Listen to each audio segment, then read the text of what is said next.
E aí, meus bichinhos, minhas bichinhas, mais uma aprendência de redação. Vamos bater um papinho aqui sobre esquema de desenvolvimento. Será que tem como fazer? Será que existe algum tipo de esquema para ajudar vocês no desenvolvimento da dissertação argumentativa no Enem?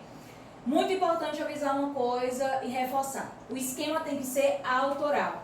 Evitem, fujam, jamais copiem esquemas de outras pessoas, principalmente esses esquemas que estão saindo online aí, como se fossem fórmulas. Um esquema não é uma fórmula, o esquema é uma organização, é um pré-projeto de texto que você vai organizar para que seu coração e sua mente, fique mais tranquilo na hora do nervosismo da prova, tá? Então, primeiro de tudo, tem sim como você esquematizar os conectivos que você vai utilizar. Então, você tem como esquematizar os conectivos a serem utilizados, mas as estratégias argumentativas que você, obviamente, mais tem proximidade, domínio e que fazem relação com as áreas de conhecimento, obviamente.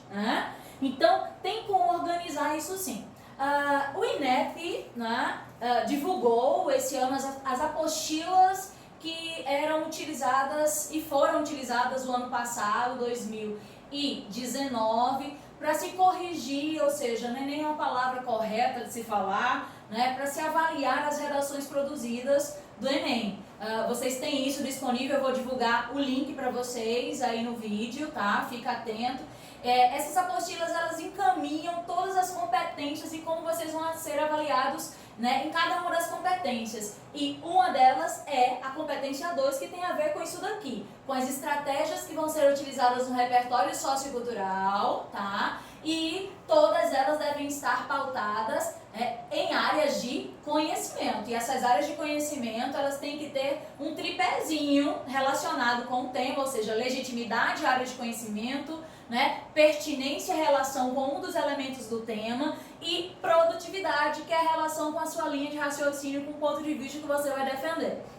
Então, tudo isso a gente, obviamente, já estudou em vídeos anteriores, mas vamos focar aqui. Então, tem como, sim, eu construir um esquema para o desenvolvimento, se assim eu já também construir um esquema para a introdução, porque o desenvolvimento é dependente dos argumentos expostos aonde? Na introdução. A gente já falou isso, Não se desenvolve nada que não foi apresentado de forma sintética, objetiva, direta, concreta e científica na introdução. Dou a dica para vocês darem uma olhada nas minhas aulas de introdução, tá? Agora vamos pensar nesse esqueminha aqui, colocar um pouquinho isso aqui pro lado, pra gente ter um maior espaço. Olha a diquinha que eu tô dando para vocês. Isso daqui, inclusive, esse esqueminha de conectivos foi exposto lá na apostila de conectivos, competência 4, que o Enem disponibiliza para vocês. Eu também vou colocar a imagenzinha aí para vocês compararem aqui com esse esquema que eu montei para vocês, tá? Então vamos lá. D1 vai aprofundar, é o segundo parágrafo, primeiro parágrafo de desenvolvimento, vai aprofundar o argumento 1 que foi exposto lá na introdução.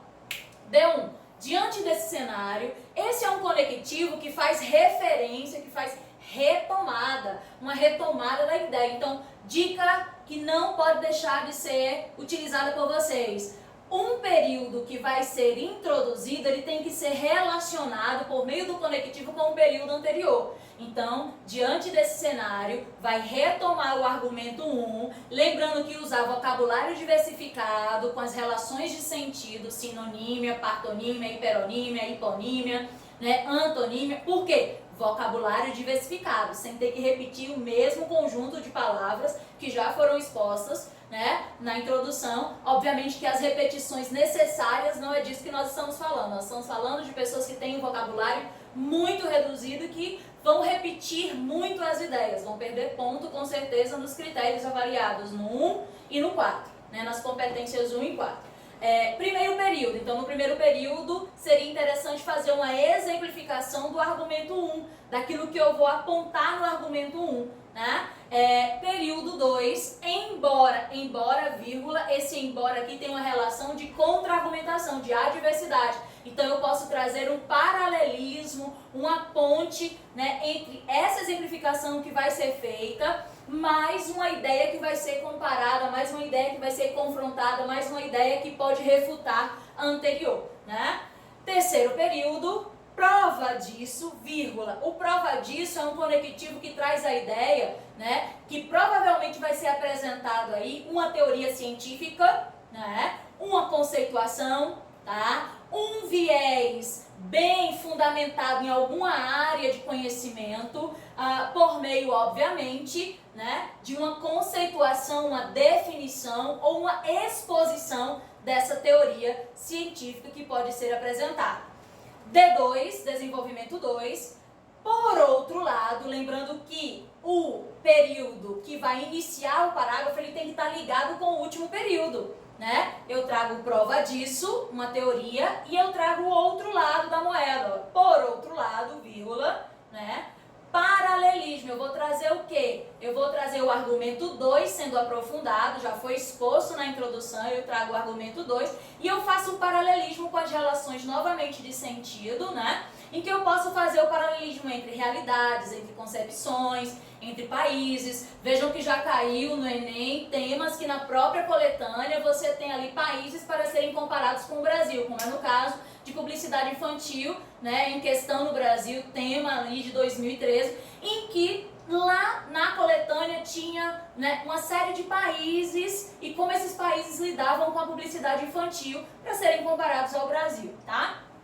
Além disso, próximo período, eu tenho eu vou trazer uma ideia a mais, eu vou além daquilo que está sendo discutido, eu vou trazer uma ideia nova relacionada com o argumento 2. Além disso, e eu posso fazer isso através de quê? Além de eu constatar a problemática, eu posso constatar essa problemática trazendo uma intertextualidade com literatura, né? Com música, com as artes plásticas, tá? E aí, meus amores, isso demonstra o quê? Repertório e área de conhecimento, tá?